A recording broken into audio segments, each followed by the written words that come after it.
Breaking news చూస్తున్నాము. బండి భగీరథ్ కేసులో మరొక బిగ్ ట్విస్ట్. కోర్టులో పబ్లిక్ ప్రాసిక్యూటర్ కీలక వాదనలు చేశారు. ప్రస్తుతం బాధితురాలు ఒక్కరే కాదు, ఇలాంటి వారు మరో నలుగురున్నారు. బండి భగీరథ్ చేతిలో ఇలా మోసపోయిన నలుగురు అమ్మాయిలు ఉన్నారంటూ పబ్లిక్ ప్రాసిక్యూటర్ సెన్సేషనల్ కామెంట్స్ చేశారు.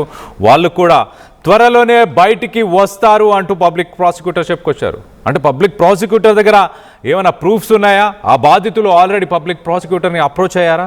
సెన్సేషనల్ కామెంట్స్ అనొచ్చు.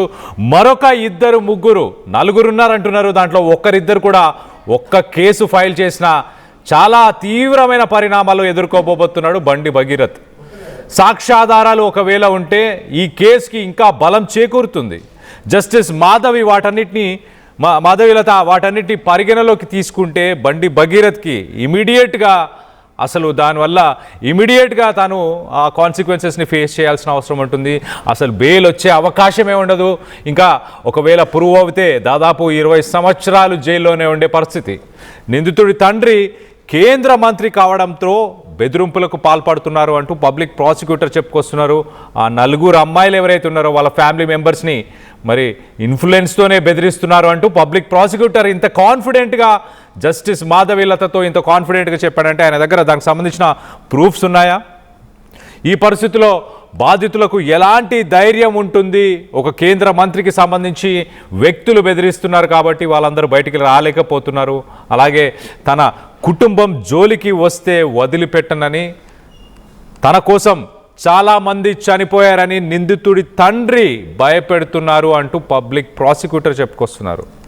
నిందితుడు పెళ్లి చేసుకుంటానంటూ ప్రలోభపెట్టి మరొక నలుగురు అమ్మాయిని కూడా మోసం చేశారు. ఈ బాధితురాల్ని కూడా అలానే పెళ్లి చేసుకుంటానని మోసం చేశారు అంటూ పబ్లిక్ ప్రాసిక్యూటర్ వాదించారు. ఆధారాలు నాశనం చేసే అవకాశం ఉన్నందున ఎట్టి పరిస్థితుల్లో కూడా నిందితుడికి బెయిల్ ఇవ్వొద్దంటూ పబ్లిక్ ప్రాసిక్యూటర్ ఆయన జస్టిస్ మాధవీలతని ఆయన రిక్వెస్ట్ చేయడం జరిగింది. సో మొత్తం మీద బిగ్ ట్విస్ట్ అని చెప్పొచ్చు. పబ్లిక్ ప్రాసిక్యూటర్ ఇంకొక నలుగురు అమ్మాయిలు ఉన్నారు, ఎవరైతే బండి భగీరథ్ చేతుల్లో మోసపోయిన వాళ్ళు ఉన్నారో ఆ నలుగురు అమ్మాయిలు కూడా ఇన్ఫ్లుయెన్స్ పవర్ వల్ల వాళ్ళని మేము భయపడుతున్నారు, వాళ్ళు కంప్లైంట్ చేయడానికి ఇలా ముందుకు రావడానికి కొంత సమయం తీసుకున్న ఖచ్చితంగా వాళ్ళు బయటికి వస్తారు అంటూ పబ్లిక్ ప్రాసిక్యూటర్ చెప్పుకొస్తున్నారు. మరి నిజంగానే పబ్లిక్ ప్రాసిక్యూటర్ ఒక జడ్జి ముందు ఇలాంటి స్టేట్మెంట్స్ చేశారు అంటే దాని వెనక ఆయన దగ్గర ఖచ్చితంగా ఆధారాలు ఉండాలి. ఎందుకంటే న్యాయస్థానం ఓన్లీ లీగల్గా ఏది వయబుల్ కాదు అన్న విషయాలు మాత్రమే చూస్తుంది. కానీ సమాజం ఏమనుకుంటుంది అన్న అంశాలని న్యాయస్థానం ఎప్పుడు పరిగణలోకి తీసుకోదు. ఎలాంటి ప్రూఫ్స్ ఉన్నాయి దానికి మరి పబ్లిక్ ప్రాసిక్యూటర్ రానున్న నెక్స్ట్ హీరింగ్లో నెక్స్ట్ వాదన సమయంలో అవన్నీ కూడా జతపరుస్తారా? ఇంట్రెస్టింగ్ టర్న్అవుట్ అని చెప్పొచ్చు ఒక రకంగా. ఒకసారి దీనికి సంబంధించి ఒక్కసారి మనం చూస్తే మరింత అప్డేట్ తీసుకునే ప్రయత్నం చేద్దాం. ఇటు మా ప్రతినిధి మరి కాసేపట్లో జాయిన్ అవుతారు పవన్. ఒకసారి మనం చూస్తే కనుక సిరీస్ ఆఫ్ ఈవెంట్స్లో ఒకసారి చూస్తే మొదటగా నాకు సాక్ష్యాధారాల కోసం వాటిని సేకరించడానికి నాకు ఇంకా సమయం కావాలి అంటూ బండి భగీరథ్ కోర్టుకి ఒక మెయిల్ చేశాడు. కోర్టుకి మెయిల్ చేసి ఆ ఇన్వెస్టిగేషన్ పోలీస్ మొదటగా ఇష్యూ అయిన తర్వాత నుంచి 3 రోజులుగా అబ్స్కాండ్ ఉన్నప్పుడు ఆ 3 రోజుల తర్వాత పేట్ బషీర్బాద్ పోలీస్ స్టేషన్కి ఇన్వెస్టిగేషన్కి కోఆపరేట్ చేయడానికి రావాలి అంటూ అతనికి నోటీసెస్ సర్వ్ చేశారు. నిన్న సీఎం రేవంత్ రెడ్డి కూడా అదే చెప్పారు. తన ఇంటికి నోటీసెస్ని అంటించాము, తన బంధువులకి తన మేనమామకి కూడా నోటీసెస్ సర్వ్ చేశాము, అతను పరారీలో ఉన్నారు అంటూ ఇటు సీఎం రేవంత్ రెడ్డి చెప్పారు. పోలీసులు కూడా అదే చెప్పుకొచ్చారు. ముందు నుంచి పరారీలో ఉన్నాడు, 3 రోజుల నుంచి ఫోన్ కూడా స్విచ్ ఆఫ్ ఉంది, సిడిఆర్ ద్వారా మేము ప్రయత్నిస్తున్నాము అతన్ని ట్రేస్ చేయడానికి, కానీ అందుబాటులో లేడు, కానీ ఖచ్చితంగా దొరికితే ఆయనని అరెస్ట్ చేస్తామంటూ పోలీసులు చెప్పారు. దాని తర్వాత మనం ఒకసారి చూస్తే హైకోర్టుకి కూడా మెయిల్ చేసి నేను సాక్ష్యాధారాలని కొన్నిటిని సేకరిస్తున్నాను, దానికి నాకు కొంత సమయం కావాలి అంటూ మెయిల్ ద్వారా చెప్పే ప్రయత్నం చేశారు. దాని తర్వాత బండి భగీరథ్ తరఫున లాయర్ గతంలో కూడా పోక్సోకి సంబంధించిన కేసులో ఎక్కడ బెయిల్ ఇవ్వకూడదు అంటూ లిఖితపూర్వకంగా ఎక్కడా లేదు భారత న్యాయ సంహితలో, సో బెయిల్ మంజూరు చేయాలి అంటూ ఆయన అడగడం జరిగింది. అలాగే ఇష్టపూర్వకంగానే ఆ అబ్బాయితోని ఆ మైనర్ అమ్మాయి భగీరథ్తోని ఆమె టైం స్పెండ్ చేసింది అంటూ ఆధారాలను చూపే ప్రయత్నం బండి భగీరథ్ లాయర్ అడ్వకేట్ చేసే ప్రయత్నం చేశాడు. కానీ బాధితురాలు తరఫున పబ్లిక్ ప్రాసిక్యూటర్ మాత్రం చాలా స్ట్రాంగ్ పాయింట్స్ని ముందుకు తీసుకొచ్చే ప్రయత్నం చేశాడు. చాలా క్లియర్గా పోక్సో కేసు ఉంది, అలాగే బాధితురాలిని ఆమెని సోషల్ మీడియా మాధ్యమంలో ఆమెకు సంబంధించిన వీడియోలు కానీ ఫోటోలు కానీ ఇవన్నీ కూడా సోషల్ మీడియాలో పోస్ట్ చేసి తనని మానసికంగా శారీరకంగా తన ఫ్యామిలీ మెంబర్స్ని తన కుటుంబం మొత్తాన్ని కూడా వాళ్ళందరినీ కూడా ఒక ట్రామాలోకి నెట్టేసే ప్రయత్నం చేశారు. వాళ్ళందరిపైన కూడా యాక్షన్ తీసుకోవాలి. మరోపక్కన బండి భగీరథ్ ఒకవేళ తనకి బెయిల్ మంజూరు చేస్తే తన ఇన్ఫ్లుయెన్స్ని ఉపయోగించుకొని ఈ కేసుని తారుమారు చేసే అవకాశం ఉంటుంది. కాబట్టి తనకి ఆ ఇంటరిమ్ బెయిల్ని మాత్రం మంజూరు చేయకూడదు అంటూ పబ్లిక్ ప్రాసిక్యూటర్ రిక్వెస్ట్ చేశారు. అన్నిటికంటే సెన్సేషనల్ ట్విస్ట్ ఏంటంటే ఈ బండి భగీరథ్ బాధితులు ఇంకొక 4 ఉన్నారు అంటూ పబ్లిక్ ప్రాసిక్యూటర్ చెప్తున్నారు. ప్రస్తుతం బాధితురాలు ఒక్కరే కాదు, ఇలాంటి వారు మరొక 4 ఉన్నారు. వాళ్ళు కూడా త్వరలోనే బయటికి వస్తారు. ఒకవేళ ఆ 4లో ఒక్కరొచ్చి కూడా ఒక కంప్లైంట్ ఫైల్ చేసినా, ఒక ఎవిడెన్స్ ప్రొవైడ్ చేసినా ఇంకా బండి భగీరథ్ కేసులో ఎలాంటి జాప్యం చేయాల్సిన అవసరం లేదు. ఇంకా ఇమీడియట్గా బండి భగీరథ్కి 20 ఏళ్ల శిక్ష ఈజీగా పడే అవకాశం ఉంటుంది. ఒకసారి బిగ్ ట్విస్ట్ అని చెప్పొచ్చు. ఇంకా 4 బాధితులు ఉన్నారు. గతంలో కూడా పబ్లిక్ ప్రాసిక్యూటర్ చెప్తున్న పాయింట్స్ ఏంటంటే గతంలో కూడా ఈ బండి భగీరథ్ అనే వ్యక్తి పైన గతంలో కూడా ఎఫ్ఐఆర్లు అయ్యాయి. సో ఎఫ్ఐఆర్స్ అయ్యాయి. ఆయనకి ఎంతో కొంత అగ్రెసివ్ యాటిట్యూడ్ అలాగే ఒక నేర చరిత్ర ఉంది కాబట్టి ఎఫ్ఐఆర్స్ ఉన్నాయి. నేర చరిత్ర కలిగి ఉన్నాడు, ఎంతో కొంత ఇష్యూస్లో ఇన్వాల్వ్ అవుతూనే వచ్చాడు అంటూ పబ్లిక్ ప్రాసిక్యూటర్ చెప్పుకొచ్చే ప్రయత్నం చేశారు. దీనికి సంబంధించి మరింత అప్డేట్ తీసుకునే ప్రయత్నం చేద్దాం. ఇటు మా ప్రతినిధి పవన్ అందుబాటులో ఉన్నారు. పవన్తో మాట్లాడి తెలుసుకునే ప్రయత్నం చేద్దాం. పవన్ చెప్పండి, ఇంట్రెస్టింగ్ బిగ్ ట్విస్ట్ అని చెప్పొచ్చు. ఒక రకంగా ఒక్కరు కాదు ఇంకా 4 బాధితులు ఉన్నారు. వాళ్ళు కూడా త్వరలోనే బయటికి వస్తారు. వాళ్ళ ఇన్ఫ్లుయెన్స్ని యూజ్ చేసి వీళ్ళని మభ్యపెట్టే ప్రయత్నం చేస్తున్నారు అంటూ పబ్లిక్ ప్రాసిక్యూటర్ జడ్జి ముందు మాట్లాడిన మాటలు ఇవి. అంటే ఖచ్చితంగా ఆయన దగ్గర ప్రూఫ్స్ ఉన్నాయా? మరికొన్ని రోజుల్లో ఇంకొక కేసు ఏమైనా కంప్లైంట్ ఏమైనా బండి భగీరథ్కి ఎగనెస్ట్గా ఒక కంప్లైంట్ ఏమైనా వచ్చే అవకాశం ఉందా? ఎస్ ఎగ్జాక్ట్లీ కళ్యాణ్, కేసు ప్రకారం పోక్సో కేసు భగీరథ్ కేసులో విసిపోయే నిజాలు అయితే రోజు ఒక అంశం బయటకైతే రాబోతా ఉంది. నిన్న ఏకంగా సుమారుగా 9 గంటల 10 నిమిషాలకు స్టార్ట్ అయిన ఆర్గ్యుమెంట్ సుమారుగా 11:30 దాకా కూడా ఈ సుమారుగా 2 గంటల 40 నిమిషాలకు పైగా వాదోపవాదాలు వినిపించడం జరిగింది. ఈ నేపథ్యంలో ఇంటర్మ్ బెయిల్ కోసం అయితే సాయశక్తులా ప్రయత్నించినట్టుగా తెలుస్తోంది నిరంజన్ రెడ్డి. ఇటు భగీరథ్ వైపున అడ్వకేట్ మాత్రం సాయశక్తులు ఎన్ని ప్రయత్నాలు చేయాలో, ఎన్ని విధాలుగా చేయాలో అన్ని విధాలుగా అన్ని కూడా ప్రయత్నం చేయడం జరిగింది. మరోపక్క వాదనలు మాత్రం డిఫెన్స్ తరపు నుంచి కూడా అలాగే వినిపించడం జరిగింది, పబ్లిక్ ప్రాసిక్యూటర్ నుంచి కూడా. సో ఈ విధంగా చూసుకున్నా కూడా ఇప్పుడు ఈ సిచ్యువేషన్ బేస్ చేసుకొని వెకేషన్ కోర్టులో ఇప్పుడు బెయిల్ అయితే మంజూరు చేయలేము, పోలీసు వారి పని వారు చేసుకుంటారు. ఈ కేసుని తదుపరి వెకేషన్ కోర్టులో ఏదైతే సుమారుగా ఈ గురువారానికి మళ్ళీ హీరింగ్ వచ్చేటట్టు కనిపిస్తుంది. గురువారానికి అయితే వాయిదా వేయడం జరిగింది. మరి ఈ గ్యాప్లో ఏం జరగబోతుంది అనే విషయం ఒక విస్తుపోయే నిజాలు అయితే బయటకు వచ్చే అవకాశం తెలుస్తూ ఉంది. ఇటు విక్టిమ్ ఎవరైతే తరపు మాట్లాడుతున్న అడ్వకేట్ మాత్రం స్పష్టంగా కొన్ని ఆదేశాలను అయితే బయట పెట్టడం జరిగింది. ఎందుకంటే ఇంటర్మ్ బెయిల్ కోసం విశ్వ ప్రయత్నాలు చేస్తున్నప్పుడు ఆర్గ్యుమెంట్స్ బలంగా వినిపిస్తున్న క్రమంలో ఇటు మరోవైపు భగీరథ్ విషయంలో మరో 4 విక్టిమ్స్ కూడా ఉన్నారు, అమ్మాయిలు. ఇలాంటి విషయంలో కేసులు ఇంకా ఉన్నాయి, అవి కూడా ముందుకు రాబోతా ఉన్నాయంటూ కూడా ఆర్గ్యుమెంట్ ముందుకు తీసుకురావడం జరిగింది. ఏ పాయింట్లు తీసుకొచ్చారంటే ఇటు భగీరథ్ వైపు ఇటు నిరంజన్ రెడ్డి అడ్వకేట్ కొన్ని వాదనలు అయితే వినిపించడం జరిగింది. గతంలో పురాణాల నుంచి మొదలు పెడితే ఇటు 12 సంవత్సరాలనే అమ్మాయిలకు పెళ్లి చేసేవారు, గతంలో అప్పట్లో చైల్డ్ మ్యారేజ్ జరిగాయి, ఆ తర్వాత ఇవన్నీ కూడా సడలించుకుంటూ వచ్చారు.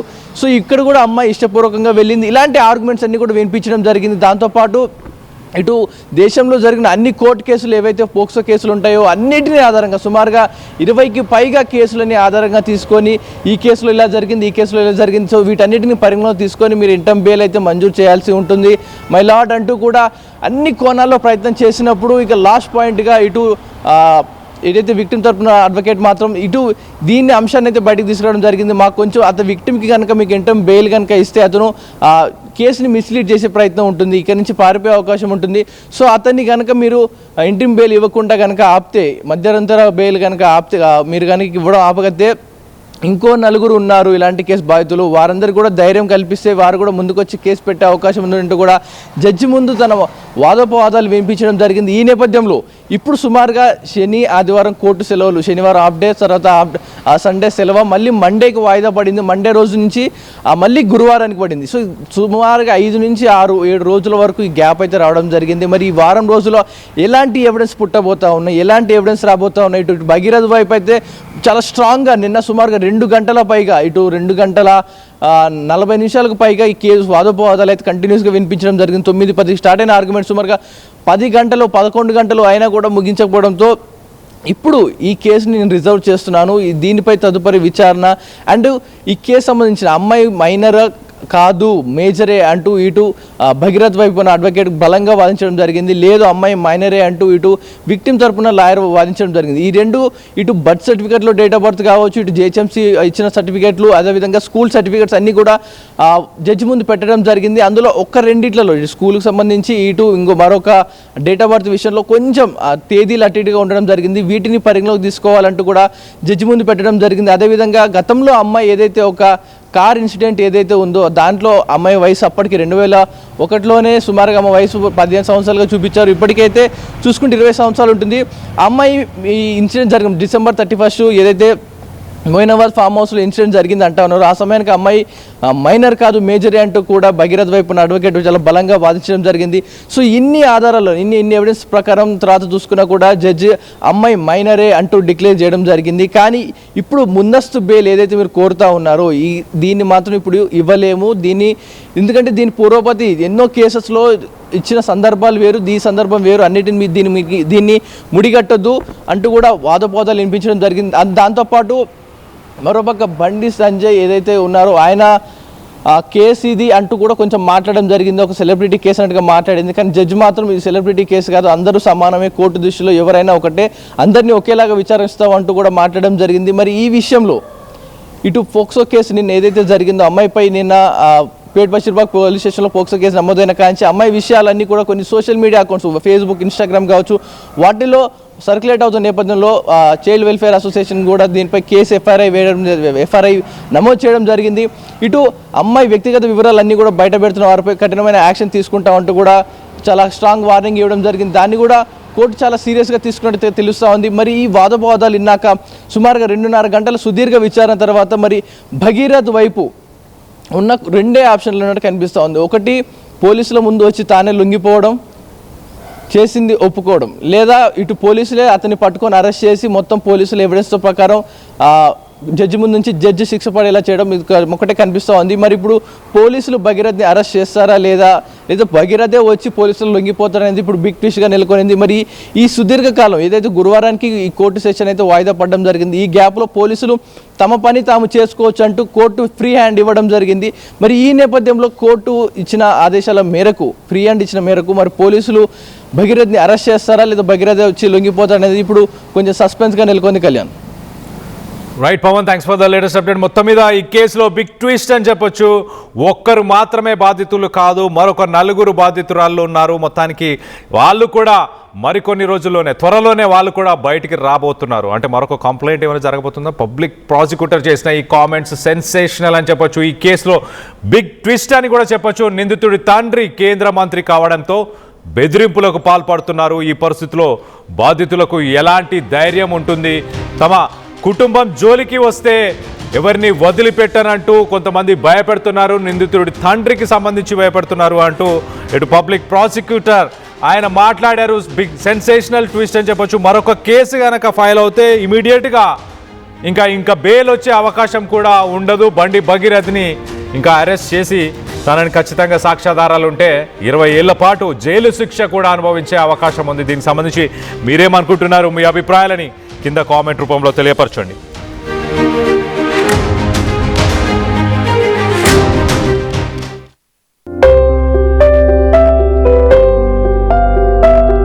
చిన్న చిన్న ఆనందాలు 35 ఏళ్లుగా నా జీవితంలో లేవు. 35 ఏళ్లుగా నేను డైపర్లలో బ్రతికాను. 6 సెంటీమీటర్ల ఫిస్టులా నా మూత్రాశయంలో లీకు కారణమైంది. ఎవరూ నాకు సహాయం చేయలేకపోయారు. ఏఐఎన్యూలో వైద్యులను కలిసే వరకు అక్కడ వారు రోబోటిక్ శస్త్రచికిత్సతో నాకు పరిష్కారం ఇచ్చారు. వారు నా ఆత్మవిశ్వాసాన్ని కూడా తిరిగిచ్చారు. Precision care makes it possible. The Center for Robotic Surgery at AINU